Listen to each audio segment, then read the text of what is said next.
This is a tutorial on how to use the Tinkercad to create some circuits. I am at, if you look up here, tinkercad.com, and you have to register, and then you can come into the lab, the circuit lab. And so now what you need is basically you need to place some components. So I click on component, and I've got all these here. First I'm going to bring in a power source, and I'm going to attach that right here to the two strips right here. Whoops, okay. It's already connected, so that's going to be my power. I can come off of these for power. So all the way down here is power, and all the way down here is ground. So components. So I'm going to do a 1 LED series circuit first. So I come up here and I pick my LED and I put that right here.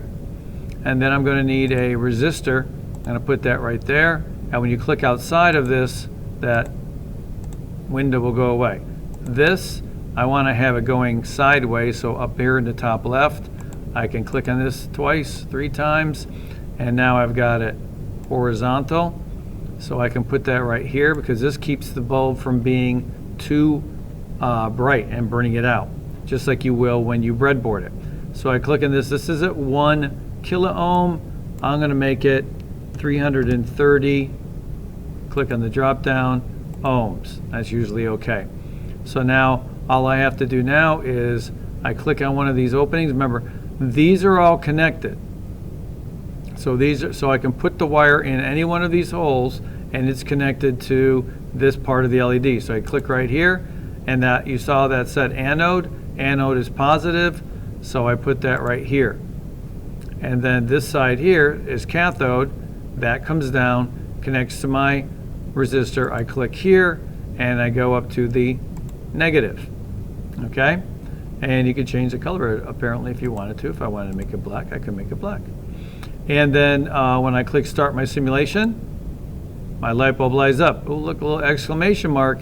It says that it's too much current, but it really isn't. 330 is good.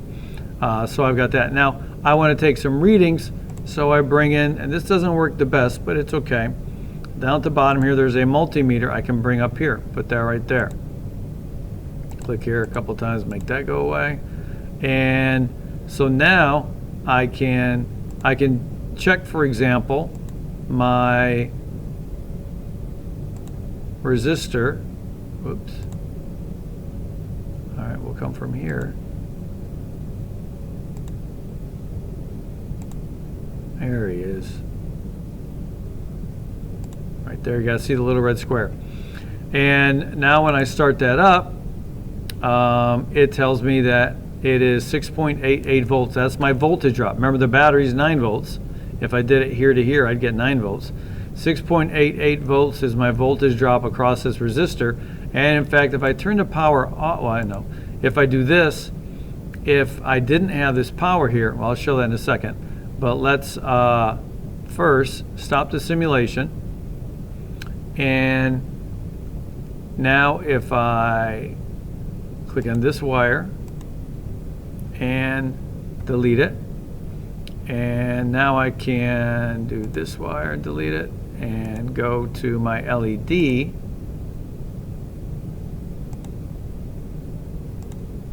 and start it, and 2.08. So 6.88, 2.08, if you take the two numbers, they should add up to 9 because there's 9 volts. So it should be the total between them. To find the current, a little trickier. So now I need to, because this needs to be in my circuit. So what I will do is this. I will, if you have a wire and you don't want to, just hit escape. Delete that one. Delete that one. And now if I just come over here somewhere else, oh no, wrong one. Okay, so if I delete that one and I come from here to this and then go from here to my power, okay, now you can see the electricity, okay, positive through the multimeter, through the LED, through the resistor, and then out to ground. So I've got a full This is going to read me right volts, but it'll give me that. So that is the current flowing through the circuit. Series circuit, current's the same everywhere. So that's my total current right there, which you would also get if you did Ohm's law with the resistances. Now this doesn't, I can't figure out, it won't show me the resistance of that. I can do this. I can connect this to both sides of my resistor, and then if I delete that wire so it's not connected to my power, now I can start my simulation, and there's not going to be anything there, there's not going to be any voltage because there's no power going to it, but I can take a resistance reading because in this point the multimeter generates its own little current through here, so I've got my loop going through it and it matches what I put in over there. So to take the resistance, you can't have it in the loop. You can't have any power going to it.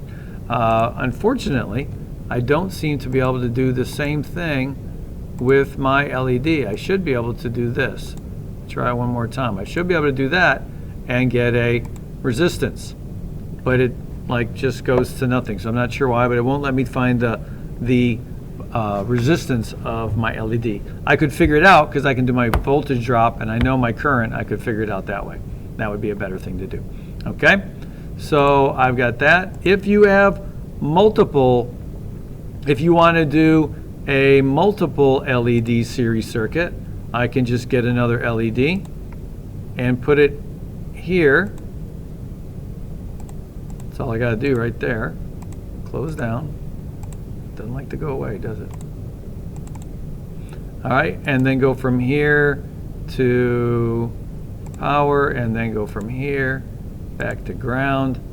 And now when I start my simulation, they're both lit up. Okay? And I can come back down here. You can move your scroll wheel to zoom in. But if I go from here, well, if it'll let me. Oh, I have to stop my simulation to do it. If I go from here, I should be able to catch that little red square. There it is, right there. So now I can do that, start my simulation, and now I can, resistance doesn't work, but I can find my voltage, 2 volts going through here, okay? And that'll be 2 volts, and that'll be whatever's left. So I can do that. So now my electricity out of the battery, down here, through this LED, up here, through this LED, down to the resistor, over, up, and ground. I got a complete circuit, but it's a series circuit. Now, parallel,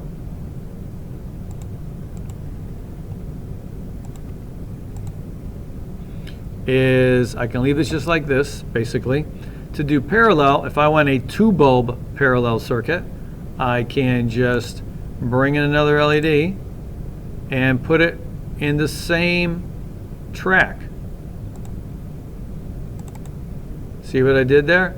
They are in the same one, so they're in the same track. So that would be that. And then if I take a wire from here up to here, now I can start my simulation. And if I stop it and bring this guy back down here to again find my voltage, 1.99, a little less voltage. The lights are a little brighter. I don't know if you can tell, but they are in a parallel circuit. They will be brighter. And again, I can, let's see if we can get, a little tough to get. If I get this and delete that, to find the total current, I can, let's see, I got this coming in here. Okay, get rid of that one too. So basically what I can then do is come down to here and bring this here. Now it's in my circuit, so I can at least find the total current. There's my total current now.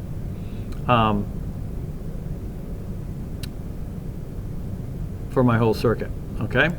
So that's some basics on how to do this, and so you're going through and you're making a 2 LED series and a 2 LED parallel, taking some readings, and this way when you actually do real breadboarding, it should be a lot easier for you to understand. Remember, these things are all connected.